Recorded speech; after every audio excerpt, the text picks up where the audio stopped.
things don't happen by accident, so you have to activate, whether that is getting mentors, therapists, coaches, an accountability partner, a boss, a family member. There's a Facebook community group, there's so many different communities that are doing whatever that is. If you want to go to an empty nest community, there's a group for that. Greetings, well builders. Welcome to Get Diversified, your go-to podcast for all things real estate investments. I'm Jacqueline. Melvin Landry. We're thrilled to embark on this wealth building journey with you. Imagine this. What if your investments not only secure your future, but also unlock a life of financial freedom? That's what we're diving into on this show. Apartment buildings, storage facilities, mobile home parks, the whole shebang. But here's the kicker. It's not just about investing. It's about crafting a legacy, building memories with your loved ones, and seizing every moment. Time is the currency of life. And let's be real, none of us wants to waste. We've got the insights, experience, and dash of excitement to spice up your investing game. Plus, we'll throw in some real-life stories that'll make you see the potential in every brick and mortar. Subscribe, buckle up, and get ready to turn your investments into the ticket to financial freedom. Together, we're not just building wealth, we're building the community of savvy investors. Let's get diversified. Hello, everybody, and welcome to Get Diversified. I am super excited again to have a very special guest, Debbi DiMaggio. And Debbi, welcome to the show. Thank you so much for having me. I appreciate it. Awesome. So I am going to try to do her a little bit of justice by reading her bio. All right. Are we all ready for this? So Debbi is a top producing real estate leader, coach, and author who empowers people to navigate life transitions with clarity, confidence, and purpose. As the creator of Mindset in Motion Method and host of podcast Mastering the Arts of Success, she blends mindset, lifestyle, wellness, and business to help others unlock their next chapter. Known for her inspiring, action-driven approach, Debbi helps individuals turn intention into momentum, both personally and professionally. So Debbi, what did I miss out of that? I think you got it all. I do a lot, but you got it all. You nailed it. I often, when people read my intro back, I go, wow, is that me? It's always weird listening. So Debbi, I think what we're going to talk about today is what role mindset plays in achieving success, both in real estate, personal growth, really anywhere in life. So just start me off a little bit with your thoughts. Okay. About well, that. I'll start off with, so mindset is just so important. Everything, you don't know what you don't know until you know, right? So being in real estate for 35 years, this is my 5th book that I'm writing, launching a podcast, running the LA Marathon on mindset alone. All those things are because I thought it. It's because I had a mindset. For me, every year, it's not a New Year's resolution. I don't call it a New Year's resolution. Every year I want to do something different. Yes, 35 years and still going strong selling real estate. That's what I do every day. And I love it. And it's not easy, but it's what I do. It's what I know and how I can help people. But every year I also want to do something extra, whatever that is. So, and all the things that we do in life requires mindset, whether you have a service, product, or brand, whether you're a mother raising a family or a father, whether you're relocating across the country or to another city, whether you're a mother going through the empty nest or father, when you go through, I had a horrible time with the empty nest. So Mindset in Motion is my book that that's coming out February, March. Have a framework. I created a framework called the Mindset in Motion Method. And I'm always trying to make things easier for people. When I go through something, I'm always reverse engineering. How did I get through it? How did I do that? How did I go into transition? How did I get my podcast? So I reverse engineered all of my goals over the years. So let's just take the empty nest, for instance. I was going through the empty nest, super sad, super depressed. My kids were leaving. I was so involved in them. So I had to go through this transition and I had to change my mindset. So I'll walk you through the framework with that, and then we'll walk it through on running the marathon. The first thing in the Mindset in Motion method is you have to have a goal. You have to have a dream. You have to have clarity. What is that? Is that, okay, I'm going through this thing, whether it's the empty nest, a divorce, relocation, you're looking for a job promotion, writing a book, you want to do well in real estate, you want to succeed in real estate. So you have to have a clear goal. What is that goal?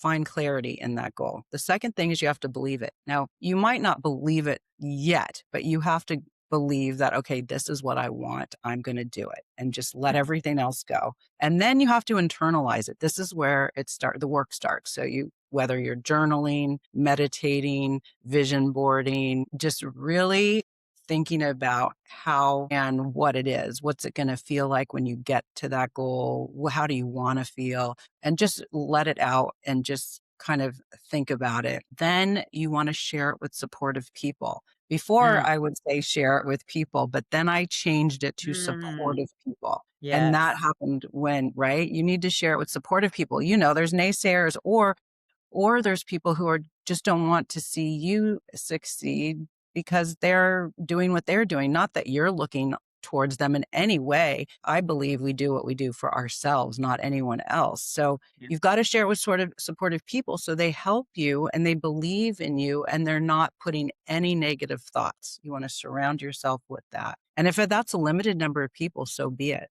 I mean, I've put stuff out on Instagram to hold myself accountable to something. I wasn't concerned that people would be naysayers. I just put it out there all as an example. I'm going to exercise every day. That's simple. That's no one's going to naysay that. So you put it out there. You're like, okay, I'm going to work out 30 days in a row. Go ahead and put it out to everyone. That's fine. But some things you've got to keep a little bit tighter. So then the Yeah. last step is activation. Okay. Things don't happen by accident.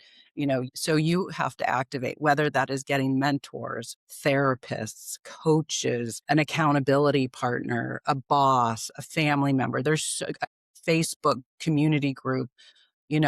There's so many different communities that are doing whatever that is. If you want to go to an empty nest community, there's a group for that, right? So whatever it is, of course, tons and tons of real estate ones that I'm part of. So I just want to break it down for everyone. It's really an inclusive method. So then you have to activate. So what I did with the empty nest, I was going through it. I didn't want to sit and be sad, which I was, but I had to go through the steps. And at the end, I created this thing where every day I would get up and I would do something different every day. It could be a little thing or a big thing, but I was moving myself through it. I was posting on Instagram the different thing I was doing every day, whether it was going to a polo match or finishing furniture. Could be big or little. Just had to be.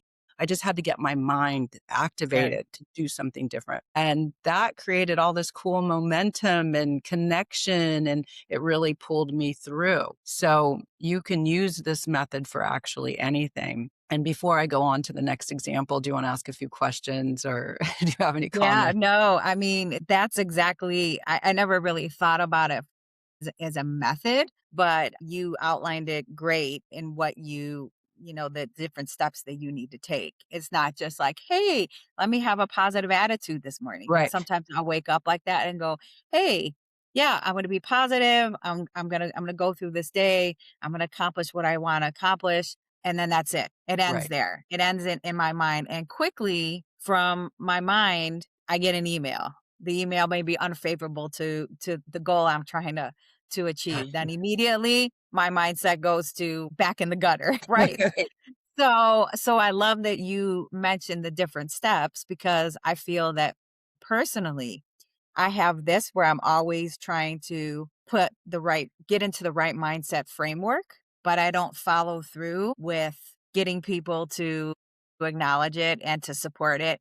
I definitely don't write it down. right. And I definitely don't try different stuff or different things throughout my day to keep my mind frame in the right place. Yeah. And in my book, there's places I leave after every chapter for you to, when I write something, because when I write, I want you to be inspired by what I said to help you with whatever it is you're working on. And then there's a place for you to write it out. Writing it out is so important. I have pages and pages, and that's how my book started. I wasn't planning on writing a book, but I started writing. And then I'm like, oh my God, I have all this information to share. Like I said, I always like to make it easier for people. And that's why I think the framework, and I'd love for you to try it and let me know how it goes, and I'll Yeah, send for it to sure. you. But it's if you put it in that framework and you have something to follow and refer back to, not just it gets lost in your head because we have so many thoughts, right? If you have it there, you're like, oh, I need to work on this. Or let's say you got to share it with supportive people and you hadn't shared it with anyone and you were suffering in your own, you're like, okay, let me talk to my husband or my friend or, and my colleague, they'll get it. Let me share it with them because when you share it, it makes it real, right? Yeah. It Yeah. makes it real. So one of the things when you were on step one and you said, what is your goal? The immediate thought that I had is, well, shoot, I have a goal for today. I have a goal for this week. I have a goal for the month. I have a goal for the year. Which one do I even start with? Well, first of all, in my mind, I'm so visual. So as you said, you had all these goals. I pulled out my Google spreadsheet and I was like, here's her goal one, and then the tab at the bottom, and this, tab two, tab three. And so go on a Google spreadsheet and write your goals at the bottom. There's those different tabs. So have a different tab for each of your goals, and then put the method, the goal or clear goal, and then find clarity, the believe, the internalize, and the activate in order to achieve, and start just brain dumping. And the internalizing part of this exercise is to just brain dump. So, and the reason why I've written books is because when something's in my head, I have to get it out. So it's an example for you to, when you just said you had all these goals, don't let them just sit there in your head. Write out different tabs and just brain dump on each one. You can get organized later, but just start to the internalization phase, brain dump on every single one. And then eventually more clarity will come. And then you can say, okay, who's going to help me with this? Is it a weight loss thing or an exercise thing? Okay, who can help me with this portion of it? Is it a business thing? Is it a boss or a colleague or my husband or partner, And then you can start outlining those people and start having one-on-one meetings with those people to help support you through your goals. So what you're telling me is we can work on multiple goals at a time. Yes. That makes sense. That makes sense. Yeah. So walk us through um the empty nester or a different goal Yeah. that you had, and kind of, I'm interested in you meditating, are you journaling, or are you doing like all of these things at once? Like what works for you in the example that you're going to walk us through? Right. In my book, it's actually outlined. My name is DiMaggio. I am third cousins to Joe DiMaggio. And yes, I've been a little athletic, but nothing great. But for some reason, I see, and probably because my husband's always watching sports, but I see things through the eyes of an athlete or a game. Let's say you're a basketball game. There's all the planning and prep work before they actually start playing, right? So there's the pre game, and then there's the getting ready for the game. Then there's the halftime. There's playing the first, let's say half, and then there's the halftime, and where the coach is talking with them and getting them pumped up to go back. Then there is, oh, how cute. This is my son who knows I'm on a podcast. And then there's the end of the game. You have to play to the end. And then there's the recap. So for me, I get up in the morning early. I like to get up early, but I also have two cats that get me up. And so whether it's you're playing a sports game or whether you're preparing for a big presentation or whatever it is you're doing in the morning. And athletes especially do this too, but everyone does it, but maybe not routine. But I do a lot of meditation. So I like to listen. I put my headset on and I talk about the importance of headsets and locking in, and I talk about the locking in method. So I get up, I don't turn lights on, I go upstairs, I put my headset on, I turn YouTube on, and I'm listening to usually maybe a Dr. Joe Dispenza meditation. So it's still dark. I know, had my headset on, just listening to that, closing my eyes, but very much in meditation mode.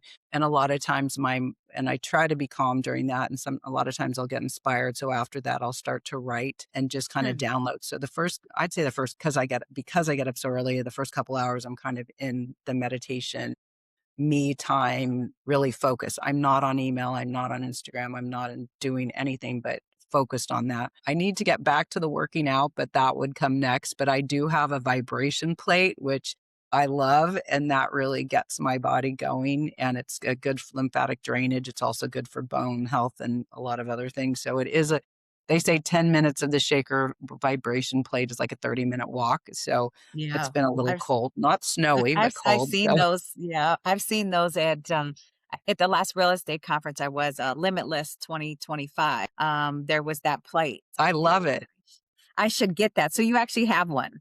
I'm obsessed with it. My daughter now has one, and like everyone keeps ordering them now. And it's also good if you have a sit down, if you're sitting down for a long time. Now I have a watch that tells me to get up. So then I'll get up and stand on it for 10 minutes, because especially people who sit all day, real estate, we're moving around. But if you're sitting all day, and it's good to get up and get moving, at least, for a little bit. But it's really great, and it feels great. I highly recommend it. So that's kind of my Awesome. morning, and I really get into my whole mind shift and just have a clear mind. And Jacqueline and Melvin, thank you so much for taking time out of your busy day to listen to this episode of Get Diversified. Please make sure to subscribe to our podcast so you don't miss out on future episodes. Finally, stop by our website and follow us on social media. Ciao for now. Make it a great day, and we'll see you next time. And remember, get diversified.